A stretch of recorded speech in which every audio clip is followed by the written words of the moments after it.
It's a beautiful bacon day, Cookie Crusaders.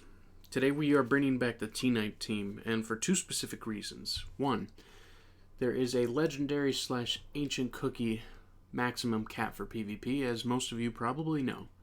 But Dark Cacao, as great as Dark Cacao is not standing up to specific current metas for two reasons. Between the high damage resistance, the debuffs, and the speed of cooldowns for most of the cookies, especially ones with magic candies.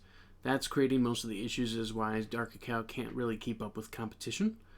So for right now, the team I'm going to show you, it works for some of the battles, but you will probably see some losses. But the two things that are really benefiting the most is Vampire and the Feather. So T-Night not only gets those buffs every time a cookie dies, but the insignia goes off every time a cookie dies too. So both of those are benefiting because of that.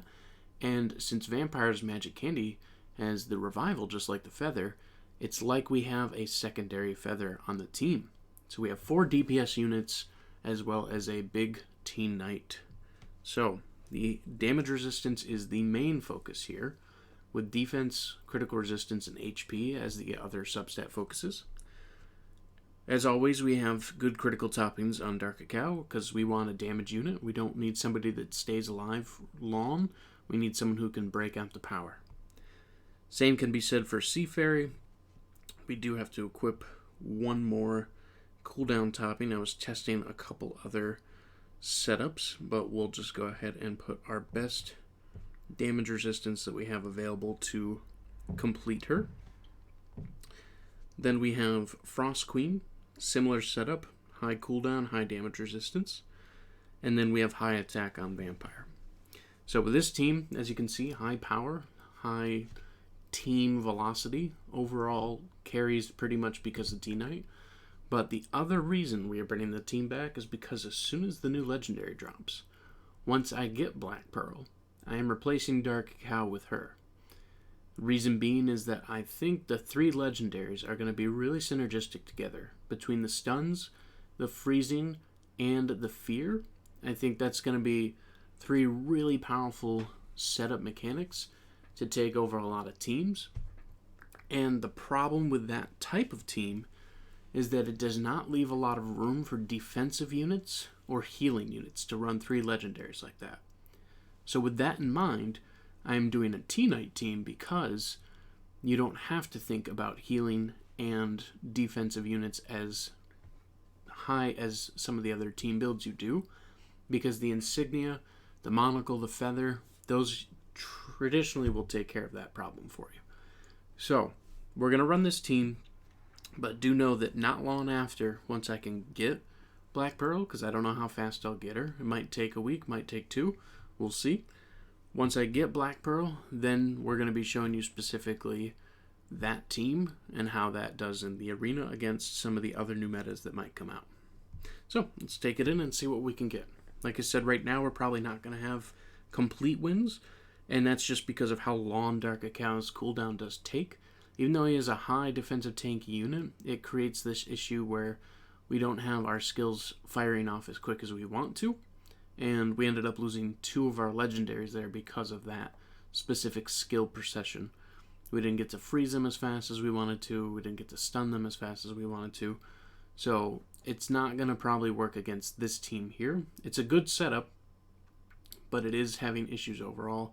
And also another problem is that Dark Cacao is a very high health cookie. So even though he has less damage resistance than T-Night, he has more HP and more natural defense. So it makes it hard for that setup to get T-Night to be that last cookie. So if we go to the analysis here, high damage from Dark Cacao for sure. Great DPS unit. Against the Affogato Speed team, not going to handle right now. When Black Pearl comes out, I do think that that will be a better setup, especially with skill order procession, because then we can get Frost Queen and Sea Fairy to actually fire off correctly. So for a good example about that, let's fight someone who is not a speed team and show you what the difference is. So, we get Sea Fairy and Frost Queen, freezing them up. Dark Cacao pulling that injury, which is still helpful. We get another stun from Sea Fairy because super squishy, as most of the legendaries are. We get another activation of the Frost Queen and a good Vampire Bite. And as you can see, the damage is just piling in at this point.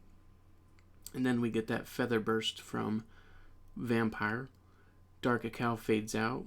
And now Vampire's going to take the last bite. And now we've got T-Knight just running through. So this time we're going to just be pushing the damage across. And we take the win. So yes, you're heavily relying on T-Knight with this team because of the specific setup. Most of the damage, as you can see, was there. With Dark Cacao shifting over, it will make a huge difference of what the cooldown time is. Because if we go over to Dark Cacao, we can see that it's a 16-second cooldown. And we don't have much cooldown in the topping substats as it is. If Black Pearl is also a 16-second cooldown, then it might not work as well as I'm hoping. But I am hopeful that the cooldowns will be similar. Not to Frost Queen, because Frost Queen's higher.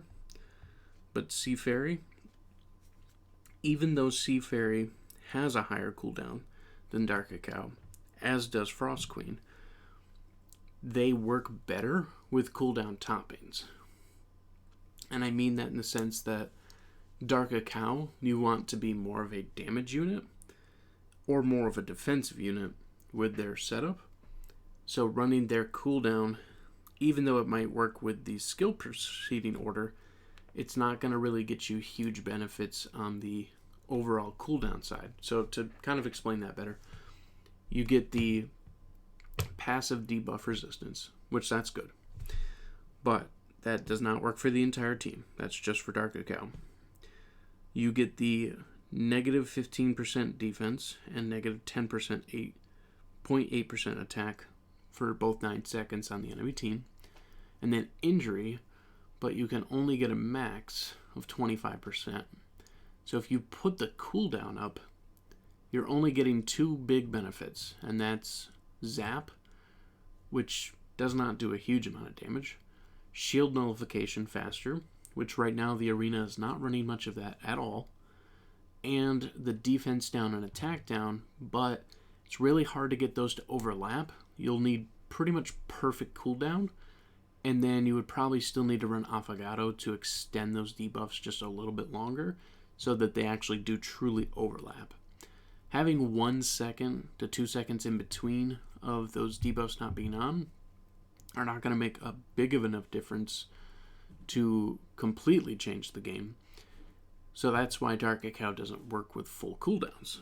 Whereas someone like Sea Fairy, full cooldowns every single time means that the enemy is stunned. Every single time they take a huge 435% damage. Every single time Frost Queen skill goes off, you get a huge freeze damage burst. You get their skills to stop cooling down. So there's big reasons why they work better with cooldown toppings instead of setting up for damage. You can set up for damage. You can just hope to do really huge hits the first time around. And that's fine, but in a team where you're running T-Knight and you want those abilities to stack up, you want the damage modifier to go up, you want the battle to be extended to the ending points so that T-Knight's as strong as possible, you want to slow the enemy down. And with Black Pearl coming out, that fear ability, and dragging all the cookies into one section like Espresso does, that's going to be important, which I think is going to be leaning Black Pearl into a full cooldown setup. Hopefully, it'll be a 14 to 15 second skill.